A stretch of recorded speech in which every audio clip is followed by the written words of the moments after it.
पोडगी कधी द्यावी लागत नाही.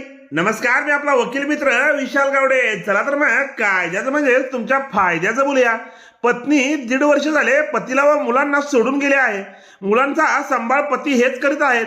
अशा परिस्थितीमध्ये पतीला पत्नीस पोडगी द्यावी लागेल का, असा प्रश्न आपणास विचारण्यात आलेला होता. जर पत्नी स्वतःहून पतीचा त्याग करून निघून गेलेली असेल तर पत्नी कायद्याने पोडगी मागू शकत नाही, परंतु ती मान्य न्यायालयामध्ये सिद्ध करावी लागते. पत्नी कोणत्याही कायदेशीर कारणाशिवाय माहेरी निघून गेली, ती स्वतःहून निघून गेली असे पतीचे म्हणणे असते व पतीने छळ केला, त्रास दिला, जीवितास धोका होता असे पत्नीचे म्हणणे असते.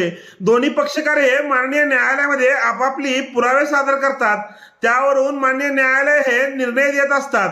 केवळ मुलांना पतींना सांभाळतात या एकाच कारणावरून पत्नीची पोडगी नाकारता येत नाही. मुले जर पतीकडे असले तरी पत्नी ही उदरनिर्वाहासाठी लागणारी पोडगीची रक्कम पतीकडून मागू शकते. त्यासाठी पत्नीस उत्पन्नाचे साधन नाही, पतीस पुरेसे उत्पन्नाचे साधन आहे. या बाबी मान्य न्यायालयामध्ये सिद्ध कराव्या लागतात. व्हिडिओ आवडल्यास व्हिडिओला शेअर करा व कोर्ट कचेरी या YouTube चॅनलला सबस्क्राईब करा.